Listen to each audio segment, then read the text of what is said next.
Now, for whatever reason, Tonner decided to change the name of the doll.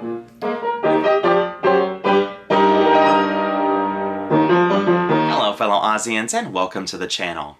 Last time I talked about Tonner dolls, we looked at Lady Osmopolitan, who was introduced in 2006. Today we'll be looking at some more dolls from that same year.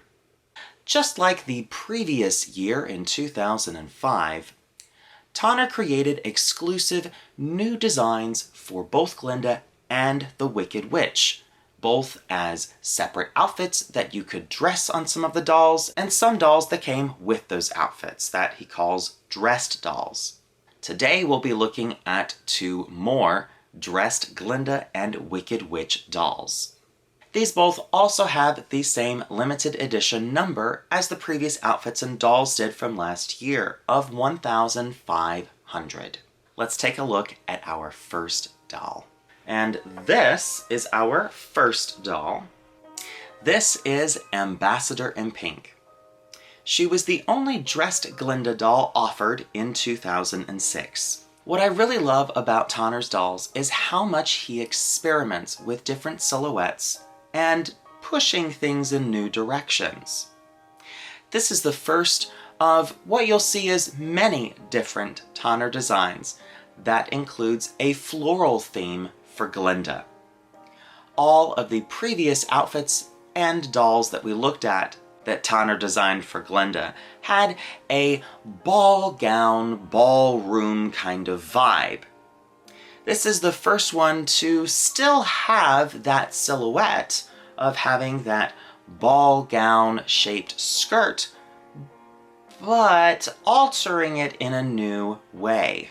Glinda is dressed in a completely pink outfit. The outfit is two separate pieces. The jacket and overskirt are removable to reveal a sleeveless little pink dress. She wears pink pantyhose with glitter and very cute pink heels. I can tell you with some of the designs from this year, I'm not a big fan of glitter because oh my gosh, it gets everywhere. Some of the basic dolls from this year also feature these glittery pantyhose and oh gosh, they're awful if you want to change the doll's outfits. So if you ever get this doll, just know that glitter, it's gonna get everywhere.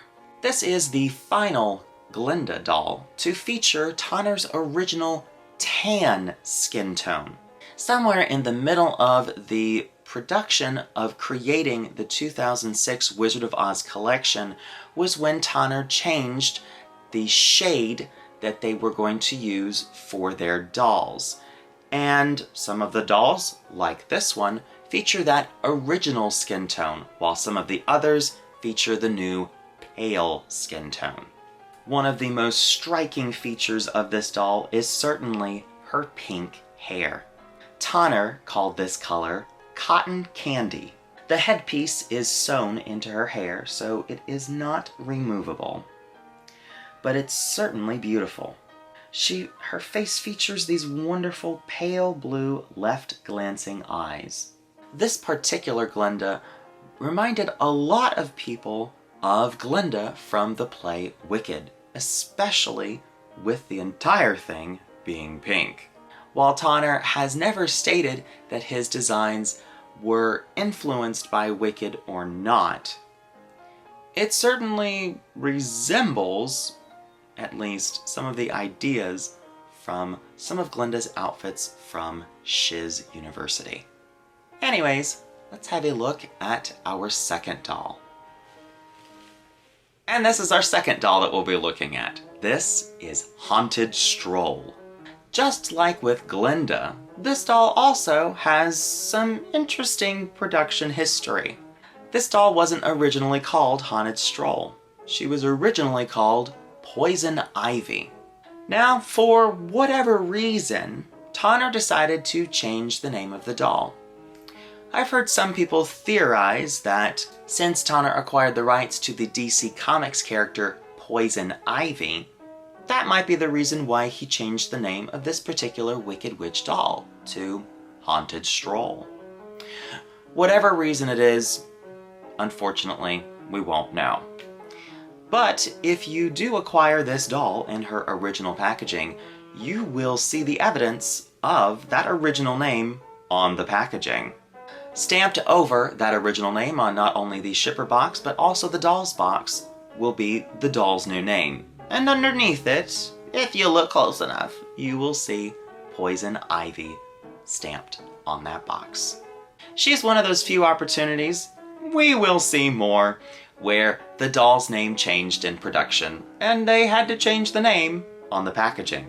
One of the things that I think you will notice about this doll versus our first doll is that they do feature a similar design aesthetic, with this idea of a larger skirt over a tighter skirt.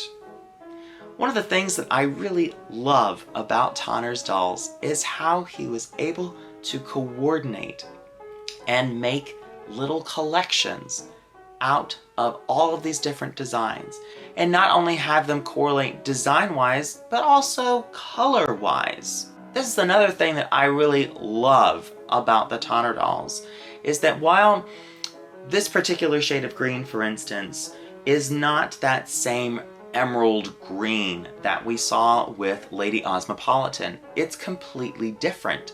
And yet, this shade of green still works against that other green. And it also works against the pink.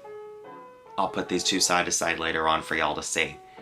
I love that aspect of Tanner, is that he experiments with colors, but they all work together to create this really interesting, colorful palette of Wizard of Oz dolls. So, Haunted Stroll here features this absolutely amazing overcoat that has this absolutely beautiful embroidered vine design all the way through it.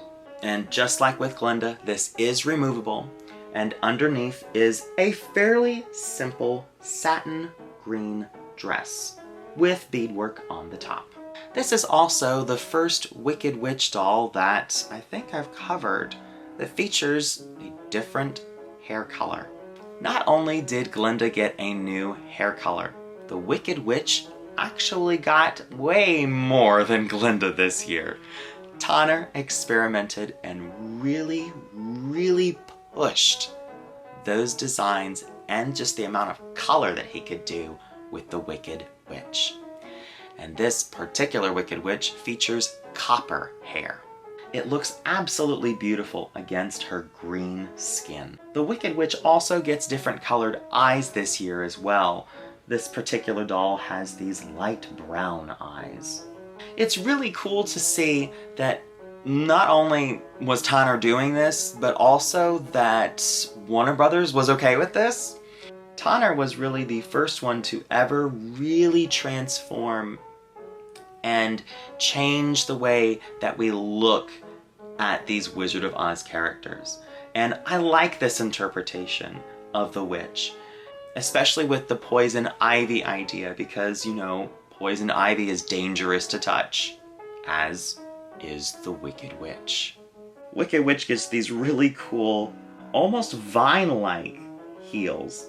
And yes, those buckles are real. Overall, she's just an absolutely exquisite doll. Pink certainly goes well with green, and these particular dolls look absolutely wonderful together.